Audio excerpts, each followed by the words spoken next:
Hello friends, I am Aprati. Welcome back to our channel plants space. हम सभी चाहते हैं कि हमारे गार्डन में फूलों की बेल हो, क्योंकि दूसरे प्लांट्स के साथ फूलों की बेल भी काफ़ी खूबसूरत लगती है। अभी कुछ दिन पहले हमने अपने पैशन फ्लावर की वाइन को सेट किया था, तो वो वीडियो आपको डिस्क्रिप्शन बॉक्स में मिल जाएगी। इस लॉग पर हमने सेट किया है, तो वीडियो काफ़ी हेल्पफुल है, आप ज़रूर चेक कीजिएगा। अब हमने उसके बाद जो मॉर्निंग ग्लोरी की वाइन अपने दूसरे प्लांट्स में से निकाली थी, जो कि काफ़ी ज़्यादा फैल चुकी थी, तो वो नीचे गिर रही थी बार बार। पत्तियां भी निकालने की वजह से सभी बेकार हो गई हैं, लेकिन उससे कोई फ़र्क नहीं पड़ेगा। अभी दोबारा से ये जो पत्तियां हैं ये ठीक हो जाएंगी। थोड़ा स्ट्रेस में आ जाती हैं क्योंकि उलझी हुई थी ये, इसी वजह से उसको निकालना पड़ा, जिसमें इसकी पत्तियां थोड़ी मुड़ गईं। तो अभी इसको हमने कुछ ऐसे सेट किया है कि हमारे यहाँ एक तार बंधा हुआ था, तो हमने थोड़ा गार्डन का लुक चेंज किया है, दूसरी तरफ सेट किया है, क्योंकि प्लांट्स और पॉट्स को टाइम टू टाइम चेंज करते रहना चाहिए, एक ही जगह पर नहीं रखा रहने देना चाहिए। और वैसे भी आजकल तो बारिश का मौसम है, नमी का मौसम रहता है, तो इस बात का आप ध्यान रखें, खास तौर से टेरेस गार्डन में। तो अभी एक तार है हमारे पास, यहाँ लगा हुआ था तार, जहाँ पर ये पैसीफ्लोरा वाइन हमने शेयर की थी, तो वो खाली पड़ा हुआ था। तो हमने सोचा जो वाइन्स निकली हैं जितनी भी मॉर्निंग ग्लोरी की, वो वैसे भी इधर उधर गिरती रहेंगी, क्योंकि जब वाइन अपने अकॉर्डिंग चलती है, ग्रोथ करती है, तो वो जगह बनाती हुई चलती है। लेकिन जब उसको आप कहीं से हटाते हैं तो वो गिरती रहती है बार बार, और देखने में भी उसकी कंडीशन अच्छी नहीं रहती है। तो फिर हमने सोचा इस तार पर ही इसको चला देते हैं। अभी हमने जितनी भी मॉर्निंग ग्लोरी थी, 2-3 प्लांट्स में अपने आप ग्रो हो गई थी बेल, तो उसको हमने सबको इस तार से ही सेट कर दिया है और एक तरफ इसको इल्झा दिया है। और देखिए न्यू शूट्स, मॉर्निंग ग्लोरी में जो लीफ नोड होता है वहीं से ही न्यू शूट्स आती जाती हैं, तो बेल इसी तरह से घनी बनती है। एक बात और, हमारे काफ़ी व्यूअर्स पूछ रहे हैं कि मॉर्निंग ग्लोरी की वाइन घनी तो हो गई है, पत्तियां काफ़ी सारी हैं, लेकिन कलियां नहीं आ रही हैं। तो देखिए अभी तक हमारी जो मॉर्निंग वाइन थी, जो बेल थी, उस पर भी केवल पत्तियां ही थी, लेकिन अभी आप देखेंगे कि इसमें कलियां आनी शुरू हो गई हैं।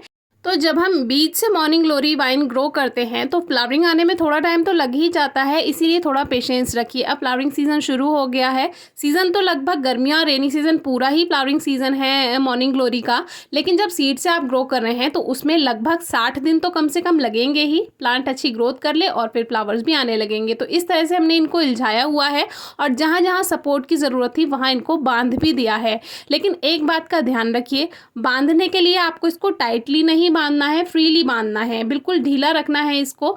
देखिए ये एक वाइन जो है ये हमारे एक जेट्रोफा के पॉट में ग्रो हो गई है, दूसरी वाइन मधुकामिनी के, जबकि मधुकामिनी में रूट बाउंड हो चुका है, पूरा पॉट भर गया है, लेकिन फिर भी इसमें ये ग्रोथ कर रही है और इसमें फ्लावरिंग भी स्टार्ट हो गई है, आपने देखी ही। तो इस तरह से मॉर्निंग वाइन जो है, ये मॉर्निंग ग्लोरी जो है, ये अपने आप भी ग्रो हो जाती है। अगर आपने लास्ट ईयर सीड्स ग्रो किए होंगे, प्लांट ग्रो किए होंगे, उन्हीं के ही सीड्स गिर जाते हैं पॉट में और ये ग्रो हो जाती है। ये एक हिबिस्कस के ग्रो बैग में अपने आप से ग्रो हो गई।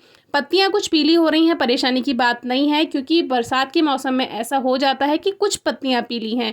ज़्यादा पत्तियां पीली हो रही हैं तो इसका मतलब सॉइल में ओवर मॉइस्चर है, मिट्टी में ज़्यादा नमी है। पहले आप चेक कीजिए और फिर उसको कम कीजिए। मिट्टी की गुड़ाई टाइम टू टाइम करते रहें, इससे ओवर मॉइस्चर की शिकायत कम हो जाती है।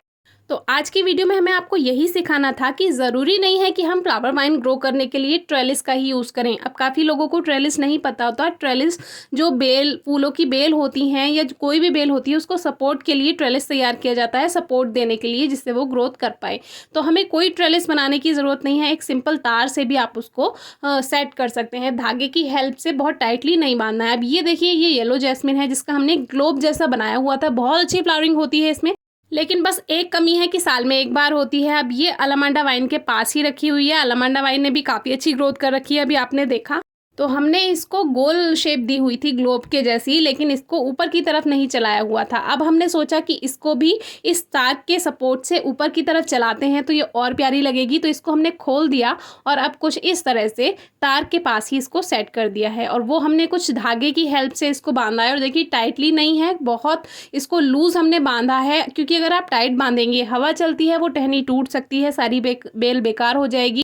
तो इस तरह से आप बेल को सपोर्ट दे सकते हैं। कोई भी फ्लावर वाइन है या डेकोरेटिव वाइन है, उसको जगह जगह आप धागे की मदद से बांधिए और एक दूसरे में इल्झाते रहिए। इससे क्या होगा, वो ग्रोथ अच्छे से करेगी और देखने में भी खूबसूरत लगेगी जब आप उसको सेट करते रहेंगे। अब इसमें जो है जड़ें बन रही हैं। देखिए येलो जैस्मिन की प्रोपेगेशन पर वीडियो शेयर की हुई है, आप डिस्क्रिप्शन बॉक्स में वीडियो चेक कर सकते हैं। इनको ग्रो करना बहुत आसान होता है और आजकल तो रेनी सीजन है, कटिंग से ईजिली ग्रो कर सकते हैं। फिर भी अगर आपकी कोई क्वेरी हो तो ज़रूर पूछिएगा। Thank you.